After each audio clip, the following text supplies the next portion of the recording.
Well, friends of Mundo Maldini, we are going to cover the match of Portugal 5, Poland 1 from yesterday, among other things, because it is another match in which Cristiano Ronaldo, here we have the stunning bicycle kick goal he scored, which was Portugal's last goal, the fifth goal of Portugal. In the end, the match finished 5-1.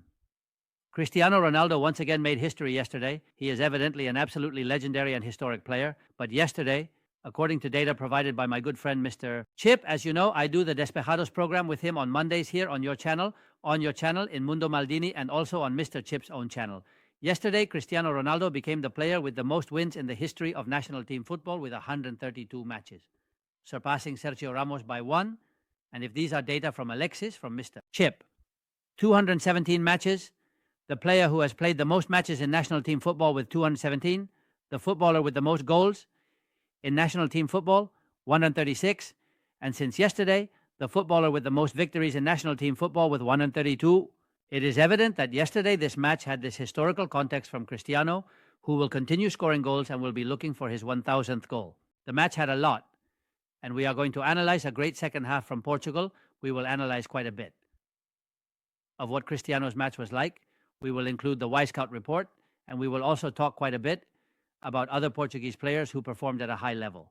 The match, logically, Cristiano ended up with those two goals, one assist, because Pedro Neto's goal is also one of his assists. 2 goals, 1 assist, 1 from a penalty. The first, that stunning bicycle kick in a match where in the first half, Portugal struggled because they weren't playing well. They suffered. In fact, Poland had chances to go ahead, but in the second half, the Portuguese machine ended up overwhelming the Polish national team. Let's take a look at the starting 11s.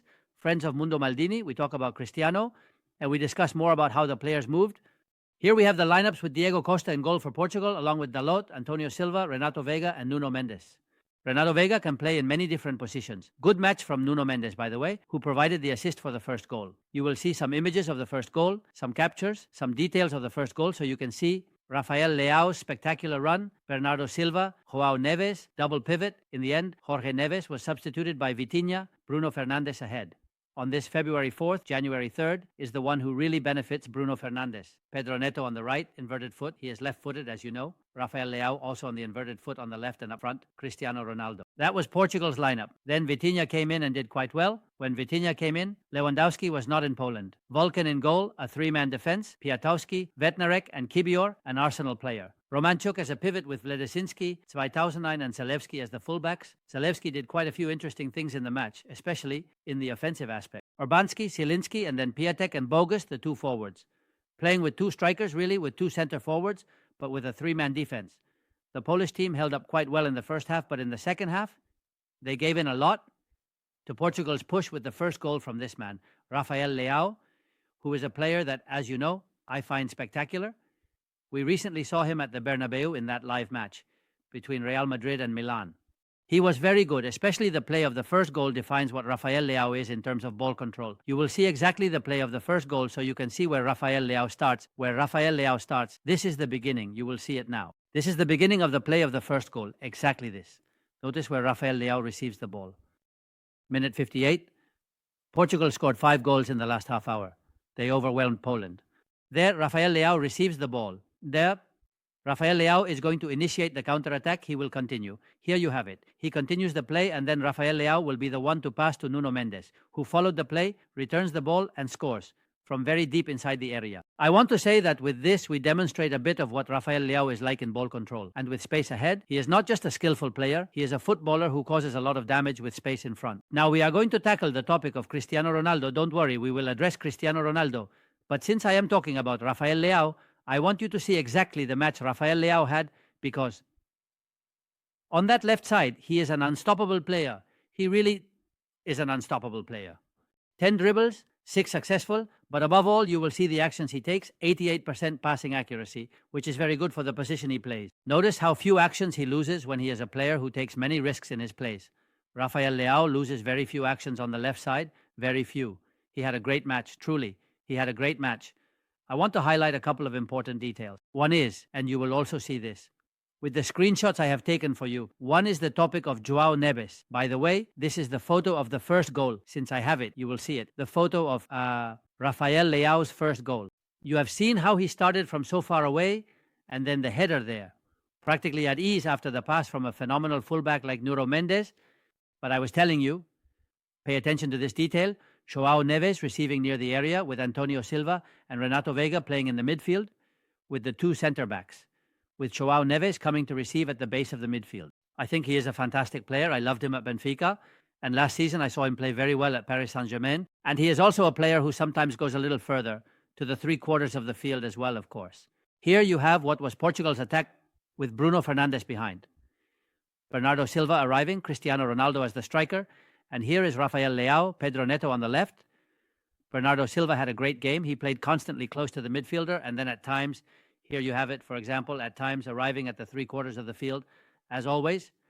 Here, John Evers in front. Bruno Fernandes coming to receive. Bruno Fernandes also has that role. He is a classic trequartista, as they say in Italy. But it is also true that when he comes to the midfield, he causes a lot of damage because he is capable of handling the ball very well. Although I think that as midfielders, I prefer Joao Neves, and I even like Bernardo Silva more. But here you have Joao Neves in front and Bernardo Silva and Bruno Fernandes very close together. We have Portugal's four-man defense. Portugal had a fantastic second half, among other reasons, because a player like Vitinha came in. And Vitinha, in the end, I think this man who is the coach of Portugal, Roberto Martinez, is clear about this. Vitinha is a footballer who contributes a lot. I mentioned to you a day before the Euro Cup that while talking one day with Roberto Martinez at an airport going to Manchester, that historic match where Madrid qualified on penalties, we did Barcelona-Manchester and went together. I came to see the Barca match also in the Champions against Napoli. I think it was that match, if I'm not mistaken, the day Barca lost. But well, I won't get sidetracked. He has talked to me about Vitinha. He tells me that in the double pivot, he sometimes gives him more problems. As a lone pivot, he gives him more problems. But in the end, Vitinha's high level has made him stand out in many moments for the Portuguese national team. And yesterday, he started in the pivot in the second half, but then we saw him permanently in the attacking third. He had an outstanding match. He had an outstanding match in the second half. When Vitinha came on, for me, just look at Vitinha's influence in the match. 92% of actions. What Vitinha did yesterday when he came on is incredible. It's hard to think he won't continue to be a starter in important matches. Just look at Vitinha's incredible performance in the second half. 92% of duels won, 99% of passes. He played 70 passes only in the second half. Out of 70 passes, 69 were accurate. He only missed one pass in the entire second half he played. Just look at the actions. He was permanently omnipresent. The second half that, Vitinha had ultimately leaves him out in the first half, leaving him out of the team by Roberto Martinez. But this second half is truly incredible. What you are seeing here, friends of Mundo Maldini, is a true atrocity the second half that Vitinha had.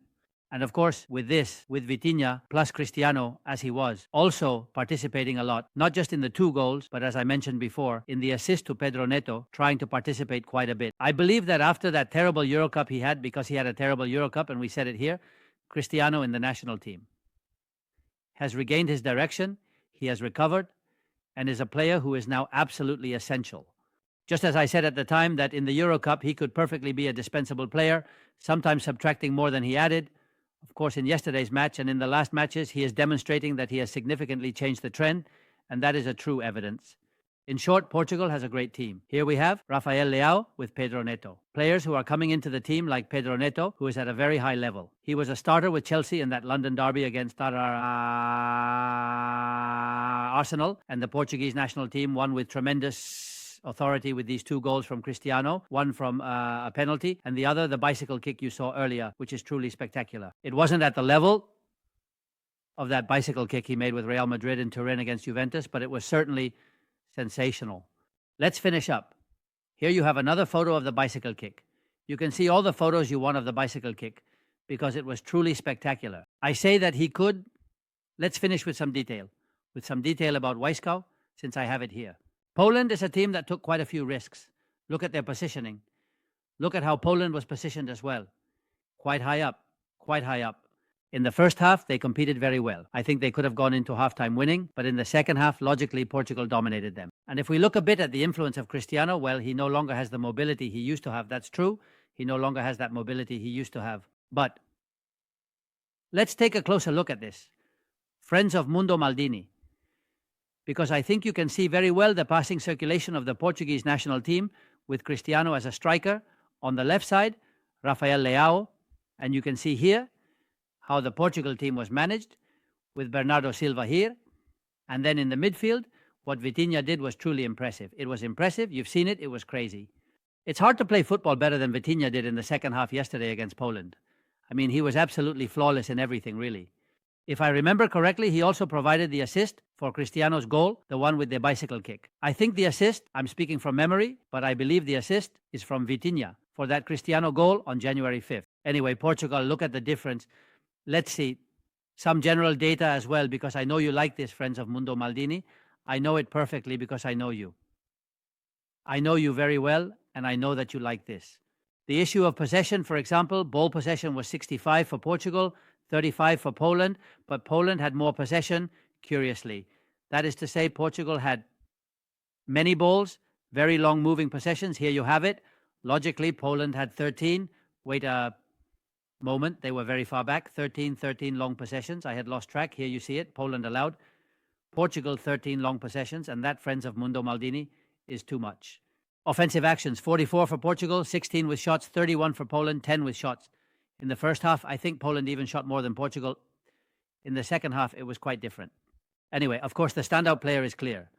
Although I insist that Vitinha's second half was absolutely crazy, but the player of the match is clearly Mr. Record Cristiano Ronaldo on his birthday, January 5th, for Portugal in 2023.